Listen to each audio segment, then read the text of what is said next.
On a vu ces vols militaires qui sont arrivés pendant cette semaine. Alors ça, c'est principalement l'appui pour le commencement d'arrivée des éléments de MSS. On a déjà identifié avec le gouvernement le site pour la construction de site d'opération pour le MSS qui doit arriver avant la fin du mois. C'est un processus assez long. Il y a chaque jour, il y a les vols qui arrivent avec les équipements de construction. Il y a l'autre qui c'est notre appui directement à la police nationale et au gouvernement national en termes de renforcer la capacité des forces de sécurité. Aujourd'hui, c'est une célébration de 7 projets. Le budget du département d'État, seulement du département d'État, de notre section INL, c'est chargé avec la lutte contre la criminalité. C'est un budget de plus de 100 millions de dollars. Alors, ce don aujourd'hui de 6 véhicules blindés, c'est fait une partie de ce projet. Nous savons que depuis longtemps, les policiers sont en combat presque constant. Alors, nous voyons que c'est si important d'avoir un renforcement de leur capacité et de leur équipement. Courage ne manque pas. Équipement, c'est les choses qui manquent. Alors, nous sommes très contents qu'aujourd'hui, il y aura quelque chose de concret. Vous avez vu, il y avait 2 semaines plus ou moins un autre vol charter avec les équipements, mais je dois citer ces équipements, c'est les équipements que le gouvernement d'Haïti eux-mêmes a achetés. Alors, ici, aujourd'hui, c'est en don. Et il y aura des autres équipements dans les semaines prochaines. C'est important aussi de noter que le président Biden a autorisé d'utiliser les ressources du gouvernement américain, soit pour le MSS, soit pour la police nationale. Et nous sommes en train d'organiser ces équipements aussi. Alors aujourd'hui, c'était principalement les véhicules, c'est les versions, le manger pour la police. Mais c'est la première étape, je pense, concrète. Je dois noter, nous sommes ici avec le directeur d'aéroport, c'est les efforts du gouvernement qui a fait possible. Alors, il y avait assez des activités intenses de part du gouvernement haïtien pour recréer les conditions dans lesquelles les vols peuvent arriver. On voit il y a les vols militaires, aujourd'hui c'est un vol civil, mais c'est grâce aux efforts du gouvernement haïtien que ça c'est possible. Et nous sommes en admiration des efforts de toutes les autorités haïtiennes qui ont créé ces conditions.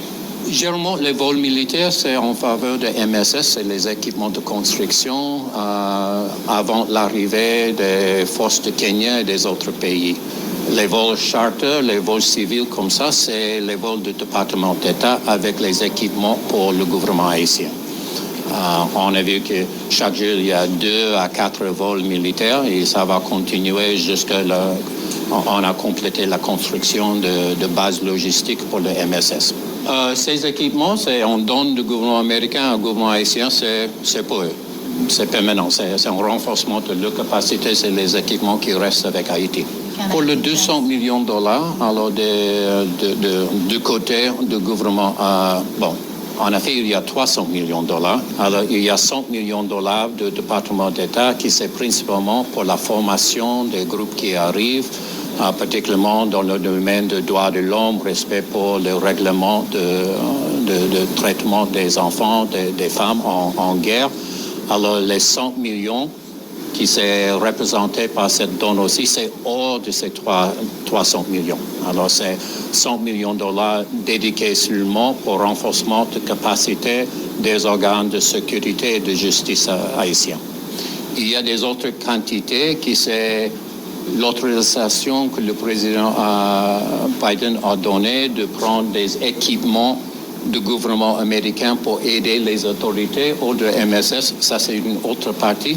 Et il y a il y a toujours des discussions, mais je pense à ce moment, nous avons notifié à notre congrès l'idée de donner ces équipements et jusqu'à maintenant, il n'y avait pas de réaction négative de notre congrès. Alors, il paraît que ce projet va avancer aussi. Évidemment, pour les raisons de sécurité, c'est pas à dire à quelle heure, à quelle date, Mais je suis sûr qu'avec les efforts que nous sommes en train de faire maintenant, avec la coopération des autorités haïtiennes, avant le fin de mois, il y aura toutes les conditions pour l'arrivée de premiers contingents des éléments de Kenya et après des autres pays. Y aura-t-il des soldats américains? Non, il y a un renforcement de mon ambassade pour les questions logistiques financières. Mais en termes de troupes américaines, non, il n'y a pas de contribution des troupes, il n'y a pas une présence des troupes américaines. Évidemment, vous avez vu avec chaque vol militaire, il y a un petit contingent de sécurité pour ces avions. Il y a une entreprise privée qui était engagée pour la sécurité de sites de construction, qui c'est privé, c'est pas du gouvernement américain. Et on a utilisé en entreprise privée parce qu'en termes des effectifs de police nationale et de forces armées d'Haïti, il y a toutes ces autres priorités. Alors c'est pour aider avec la sécurité de ce site pendant qu'ils sont actifs en notre priorité. J'espère que dans les premiers mois, il y aura un grand changement en termes de capacité des gangs d'être actifs au Port-au-Prince. Mais s'ils sont dans les autres régions du pays, s'ils bougent par une autre région, alors c'est de faire une consultation avec les autorités haïtiennes. Est-ce qu'il doit y avoir une présence dans les autres pays? Au maximum, cette mission, c'est de 2500 policiers et soldats. C'est pas comme les autres, c'est pas une capacité de remplacer les effectifs du gouvernement, mais de renforcer leur capacité. Alors, ce sera toujours en proche coordination avec les autorités haïtiennes de décider quelles sont les priorités des priorités. Et il y a plusieurs priorités. Quand il y a toujours les demandes de léser les Haïtiens, de trouver les solutions haïtiennes, on a trouvé important de laisser un peu de temps pour cette conseil de transition présidentielle, de discuter entre eux de comment il veut fonctionner. C'est quelque chose d'unique. Il n'y a pas une présidence avec 7 membres des autres pays. C'est unique, mais je pense que c'est approprié pour les circonstances du moment haïtien. Alors, on a donné assez de temps. Nous sommes assez encouragés. Nous savons qu'ils ont déjà fait une décision d'avoir une rotation, d'avoir une supermajorité pour faire les décisions. Et ça a pris quelques semaines. Et de faire des demandes de l'extérieur pendant qu'ils sont en train de faire leurs décisions internes, on a pensé mieux de laisser un peu de temps pour les autorités de décider comment fonctionner.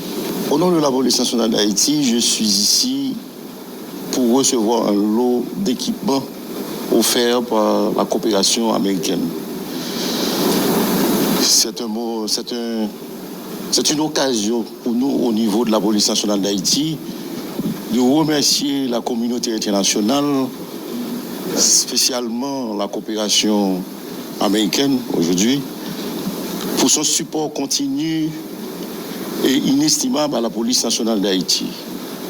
Comme vous le savez, nous vivons un moment difficile en Haïti, où le pays confronte beaucoup de difficultés, spécialement en matière de sécurité. Et pour résoudre ce problème, il faut que la police nationale d'Haïti soit équipée. Le gouvernement haïtien a consenti de nombreux sacrifices pour renforcer nos capacités en matière logistique. Et aussi, nous avons reçu le support de la communauté internationale. Nous tenons à remercier la coopération américaine. Au niveau de la police nationale d'Haïti, nous faisons des efforts considérables pour répondre à nos obligations constitutionnelles. Nous menons des opérations dans différents endroits, mais nous avons besoin, pour aller beaucoup plus rapide, nous avons besoin du support de la communauté internationale. Et l'arrivée de la mission rentre d'emblée dans cette perspective. Et nous faisons des efforts pour accueillir la mission et travailler conjointement à cette mission pour redresser la situation de sécurité en Haïti. Vous venez de recevoir ce lot de matériel, donc en quoi consiste ce lot? Bon, nous avons recevoir des véhicules. Ce acte est symbolique. Nous ne parlons pas de quantité pour aujourd'hui, mais c'est symbolique. Ça rentre dans le processus de la transformation de la police nationale d'Haïti pour répondre mieux à ses obligations constitutionnelles. Tenant compte de l'environnement sécuritaire du pays, il nous faut changer notre police. Et c'est à partir de ce diagnostic que nous avons élaboré un plan de redressement, un plan de transformation de la police nationale d'Haïti, en passant par la formation continue pour nos policiers, la dotation d'équipements adéquats, adaptés à la réalité, adaptés aux différentes menaces à la sécurité du pays.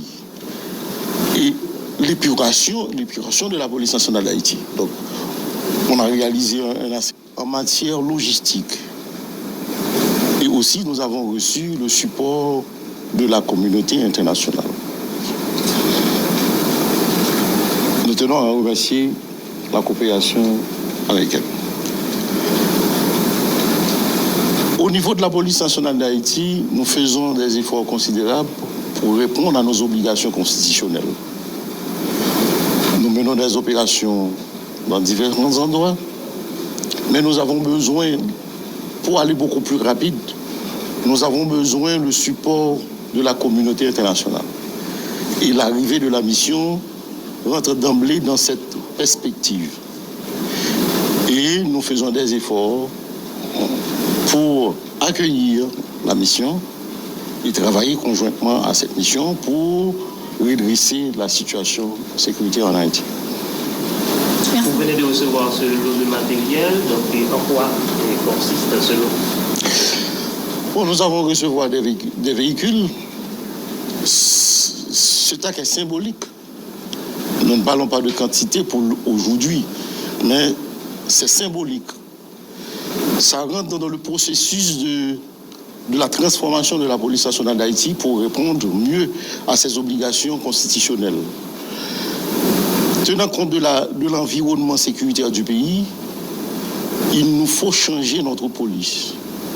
Et c'est à partir de ce diagnostic que nous avons élaboré un plan de redressement, un plan de transformation de la police nationale d'Haïti, en passant par la formation continue pour nos policiers, la dotation d'équipements adéquats, adaptés à la réalité, adaptés aux différentes menaces à la sécurité du pays.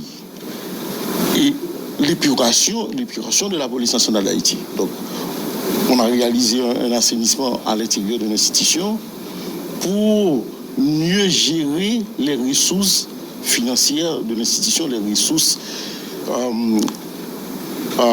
et personnelles de la police nationale d'Haïti.